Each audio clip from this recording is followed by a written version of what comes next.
សាទរសិរីមក8មីនីអបសាទរសិរីមក8មីនី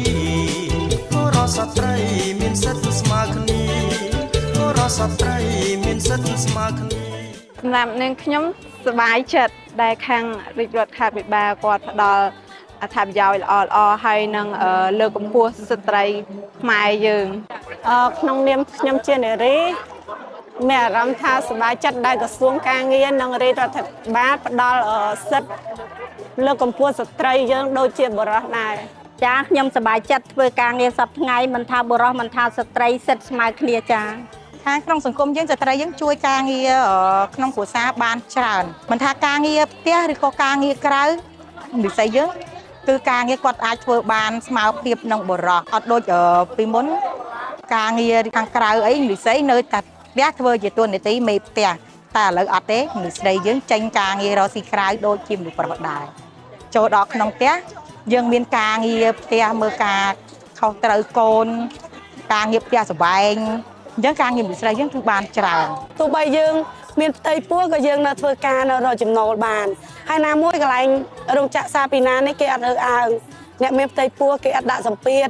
កន្លែងមិត្តការងារពួកគាត់ឲ្យតម្លៃយើងយ៉ាងកន្លែងធ្វើការគឺស្រស់ស្រួលគ្នាល្អហើយក៏រុកគ្នាទៅវិញទៅមកអត់មានការរើសអើងអីទេទាំងប្រុសទាំងស្រីនិយាយទៅទាំងប្រធានទាំងកម្មករទាំងអស់គឺយកចិត្តទុកដាក់មួយគ្នាក៏រុកគ្នាទៅវិញទៅមកពួកយើងធ្វើការរួបរวมគ្នាល្អសាមគ្គីគ្នាកម្មករអត់ដែលមានបញ្ហាមួយគ្នាគឺសម្របសម្រួលគ្នាបានល្អហើយខាងក្រុមហ៊ុនក៏ដែល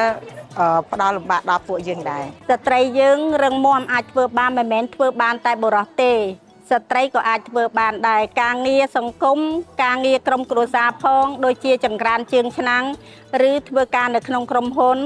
សំខាន់គឺឲ្យគ្រួសាររីកចម្រើនសង្គមក៏រីកចម្រើនថ្នាក់ដឹកនាំក៏មានសុខភាពល្អនិងរីកចម្រើនរលូនទៅមុខជានិច្ចចាសម្រាប់នាងខ្ញុំសូមអរគុណដល់រាជរដ្ឋាភិបាលនិងក្រសួងការងារដែលបានផ្ដល់សិទ្ធិនិងផ្ដល់អត្ថប្រយោជន៍ច្រើនដល់ស្ត្រីមិនថាស្ត្រីនិងបុរសឲ្យដល់ការងារធ្វើឲ្យសង្គមបានល្អនិងរីកចម្រើនហើយមានការងារឲ្យប្រជាជនខ្មែរធ្វើច្រើនខ្ញុំសូមថ្លែងអំណរគុណដល់ខាងក្រសួងការងាររដ្ឋាភិបាលនិងខាងការងារទាំងអស់ដែលគាត់បានជួយលើកកម្ពស់ស្ត្រីទាំងអស់ដែលឲ្យមានការងារធ្វើរាល់ថ្ងៃហ្នឹងសូមឲ្យគាត់ធ្វើអ្វីប្រកបដោយសន្តិភាពនិងរីកចម្រើនទៅមុខទៀតអរគុណដល់រាជរដ្ឋាភិបាលថ្នាក់ដឹកនាំចា